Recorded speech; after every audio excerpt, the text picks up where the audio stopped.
भारत और पाकिस्तान के बीच पानी का एक ऐसा खेल चल रहा है जिसने इस्लामाबाद की रातों की नींद और वहां के हुक्मरानों का चैन छीन लिया है। साल 1960 में एक कागज पर दस्तखत हुए थे जिसे आज तक पाकिस्तान अपनी जीवन रेखा यानी लाइफलाइन मानता था। लेकिन आज हालात इतने बदल चुके हैं कि उसी कागज को फाड़कर फेंकने की बात पाकिस्तान के बंद कमरों में हो रही है। भारत ने एक ऐसा रणनीतिक दांव चला है जिसके बाद दशकों से मुफ्त का पानी पीकर पलने वाला हमारा पड़ोसी देश आज बूंद बूंद को तरस रहा है। पाकिस्तान के खुद के एक्सपर्ट्स अब खुलेआम कह रहे हैं कि हमें इस समझौते से तुरंत बाहर निकाल दो। दोस्तों, आखिर सिंधु जल समझौते पर भारत की सख्ती देख पाकिस्तान अब खुद इस संधि से बाहर निकलने की बात क्यों करने लगा? क्या पाकिस्तान को अब जाकर समझ आया है कि सिंधु जल समझौता शुरू से ही भारत के फायदे में था? और आखिर 65 साल तक पाकिस्तान भारत के पानी पर निर्भर रहकर अपनी खेती और अर्थव्यवस्था कैसे चलाता रहा? पहलगाम की घटना के बाद से ही पूरे उपमहाद्वीप का माहौल पूरी तरह से बदल चुका है। अप्रैल 2025 में पहलगाम में जो दुस्साहस हुआ, उसके बाद भारत ने अपना रुख इस कदर कड़ा कर लिया है कि अब पानी को ही एक रणनीतिक हथियार की तरह इस्तेमाल किया जा रहा है। भारत ने साफ कर दिया है कि अब किसी भी तरह की ढिलाई बर्दाश्त नहीं की जाएगी। सिंधु जल समझौते के तहत जो पानी भारत का था लेकिन इंसानियत के नाते पाकिस्तान की तरफ बहने दिया जाता था, अब उस पानी की एक एक बूंद को रोका जा रहा है। इसका सीधा असर पाकिस्तान के पंजाब प्रांत पर पड़ा है, जहां पानी की भारी किल्लत शुरू हो गई है और खेती सूखने के कगार पर पहुंच गई है। लेकिन दोस्तों, यहाँ एक बड़ा सवाल पैदा होता है कि क्या भारत ने अब सिंधु जल समझौते के पुराने ढीले नियमों को हमेशा के लिए बदलने का फैसला कर लिया है? इस सवाल का जवाब पाकिस्तान के अंदर मचे बवाल में छिपा है। पाकिस्तान के मशहूर जल विज्ञान और जल संसाधनों के एक्सपर्ट हसन अब्बास ने एक ऐसा लेख लिख दिया है जिसने पूरे पाकिस्तान में हड़कंप मचा दिया है। पाकिस्तानी अखबार डॉन में छपे इस लेख में हसन अब्बास ने साफ साफ शब्दों में कबूल किया है कि सिंधु जल संधि पूरी तरह से भारत के पक्ष में लिखी गई है। उन्होंने अपनी ही सरकार से पूछा है कि इस संधि से आखिर पाकिस्तान को मिला ही क्या है, और अगर आज पाकिस्तान इस संधि को तोड़ देता है तो उसके पास खोने के लिए बचेगा भी क्या? एक पाकिस्तानी एक्सपर्ट का अपनी ही सरकार को आईना दिखाना और यह मानना कि भारत हमेशा से इस खेल में आगे था, यह बताता है कि पाकिस्तान के अंदर किस कदर खौफ बैठ चुका है। लेकिन ये खौफ आखिर है किस बात का? दरअसल इस पूरी कहानी को समझने के लिए हमें नदियों के बंटवारे के उस गणित को समझना होगा जो 1960 में तय हुआ था।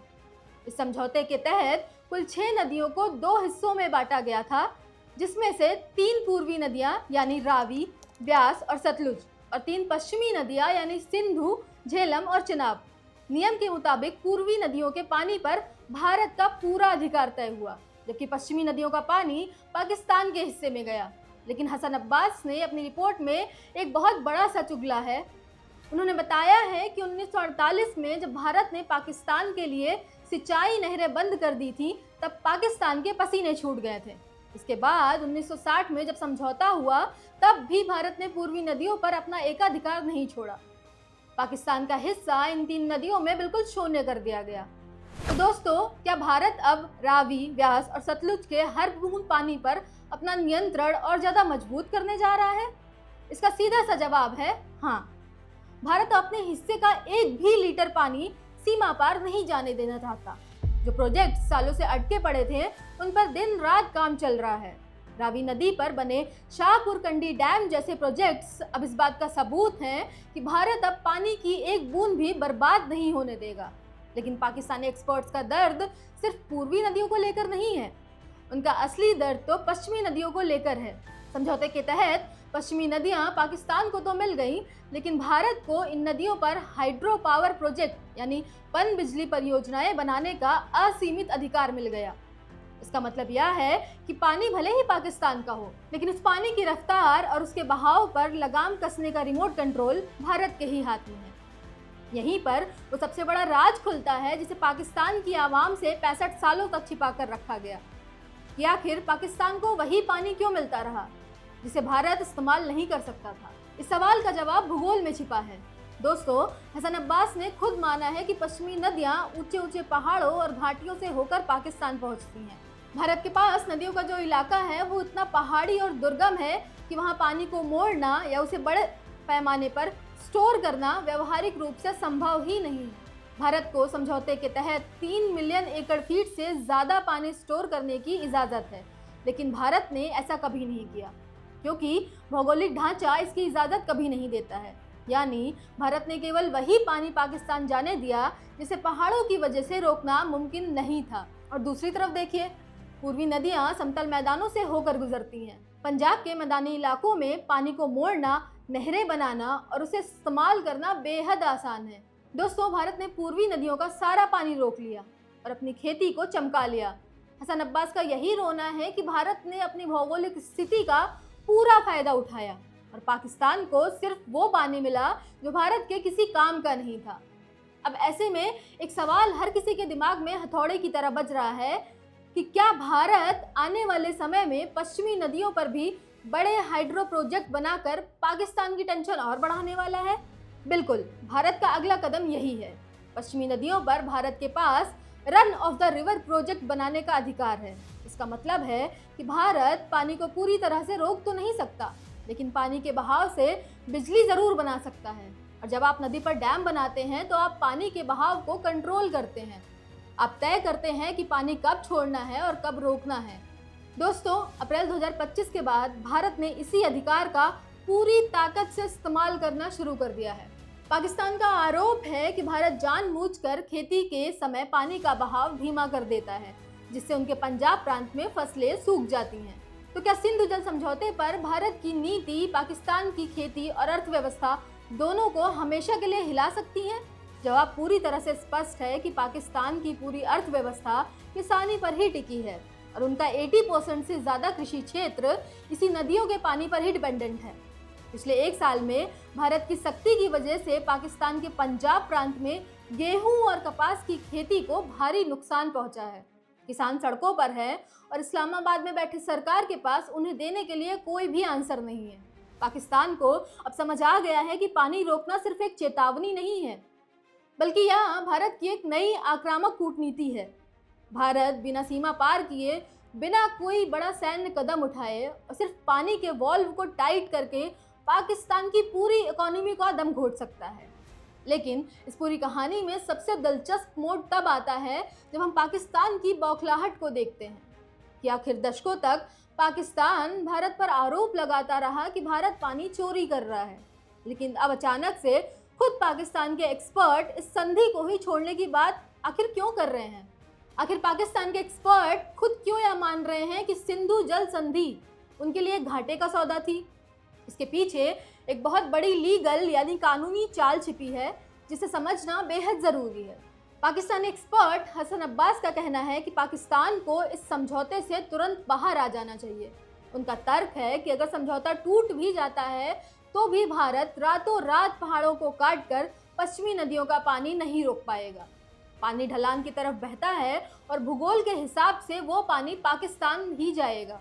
इसलिए पाकिस्तान को 1960 के समझौते को छोड़कर अब अंतर्राष्ट्रीय कानूनों का सहारा लेना चाहिए। हसन अब्बास ने इस्लामाबाद को सलाह दी है कि वो बर्लिन नियम 2024 के तहत दुनिया के सामने जाए। अब आप सोच रहे होंगे कि ये बर्लिन नियम आखिर क्या बला है। बर्लिन नियम 2024 अंतर्राष्ट्रीय जल बंटवारे का एक नया और अपडेटेड ढांचा है जो पर्यावरण और मानवाधिकारों पर बहुत ज़्यादा जोर देता है। पाकिस्तान अब दुनिया के सामने विक्टिम कार्ड यानी बेचारा बनने का खेल खेलना चाहता है। वो चाहता है कि 1960 के समझौते से हटकर मानवाधिकार और पर्यावरण के नाम पर भारत पर दबाव बनाया जाए। हसन अब्बास ने यह भी आरोप लगाया है कि भारत नदियों में प्रदूषण फैला रहा है और इसका सीधा असर पाकिस्तान के लोगों की सेहत पर पड़ रहा है। पाकिस्तान अब इस पानी की लड़ाई को कानूनी और इंसानी अधिकारों के मंच पर ले जाना चाहता है। लेकिन दोस्तों, सवाल ये है कि क्या पाकिस्तान को डर पानी रुकने का है या फिर भारत की नई आक्रामक नीति का? सच तो ये है कि पाकिस्तान को भारत के बदले हुए तेवर से डर लग रहा है। 2025 के बाद से भारत ने हर उस मोर्चे पर पाकिस्तान को घेरना शुरू कर दिया है जहां से उसे दर्द हो सकता है।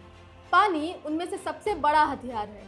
भारत को अच्छी तरह पता है कि पाकिस्तान के पास ना तो इतने बड़े डैम बनाने का पैसा है और ना ही तकनीक। जो पानी पाकिस्तान पहुंच भी रहा है वो सीधे समंदर में बहकर बर्बाद हो जाता है। क्योंकि पाकिस्तान ने पिछले 70 सालों में पानी को स्टोर करने का कोई बड़ा ढांचा तैयार ही नहीं किया। भारत ने इसी नाकामी को अपनी ताकत बना लिया है। तो चलिए इस पूरी पिक्चर को थोड़ा और करीब से देखते हैं। जब हम पूर्वी नदियों की बात करते हैं तो रावी, ब्यास और सतलुज का पानी भारत के पंजाब, हरियाणा और राजस्थान की प्यास बुझाता है। अगर भारत अपने हिस्से का 100% पानी इस्तेमाल करने लग जाए, जो कि वो अब कर रहा है, तो इससे ना सिर्फ भारत के किसानों का बम्पर फायदा होगा, बल्कि पाकिस्तान के उस हिस्से में सूखा पड़ेगा जो कभी भारत के पानी के सहारे अपनी फसलें उगाता था।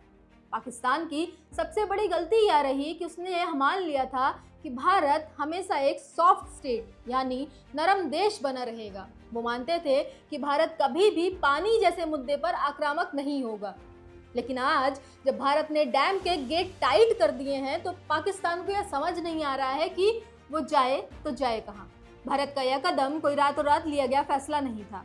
ये एक बहुत ही सोची समझी और सधी हुई रणनीति का हिस्सा है। अंतर्राष्ट्रीय स्तर पर भी भारत ने अपना पक्ष बहुत मजबूती से रखा है। जब पाकिस्तान ने वर्ल्ड बैंक का दरवाजा खटखटाया तो भारत ने साफ कर दिया कि जब तक सीमा पार से अशांति फैलाने की साजिशें बंद नहीं होंगी, तब तक किसी भी तरह की कोई रियायत नहीं दी जाएगी। ये पहली बार है कि जब भारत ने पानी और कूटनीति को एक साथ जोड़कर एक ऐसा प्रहार किया है जिसकी गूंज इस्लामाबाद से लेकर दुनिया के हर उस मंच तक सुनाई दे रहा है जहां पाकिस्तान मदद की भीख मांगता है। अब जरा सोचिए कि पाकिस्तान के पास विकल्प क्या है। पहला विकल्प तो यह है कि वो हसन अब्बास की बात मानकर सिंधु जल समझौते से खुद को अलग कर ले। लेकिन अगर वो ऐसा करता है तो भारत से 1960 की संधि के तहत लगे सारे प्रतिबंध अपने आप खत्म हो जाएंगे।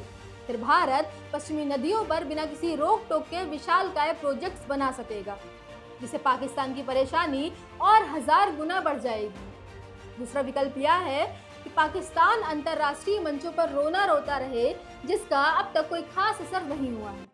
और तीसरा विकल्प ये है कि वो भारत के सामने घुटने टेक दे। दोस्तों, पाकिस्तान इस वक्त ऐसे जाल में फंस चुका है जिसे उसने खुद बुना था।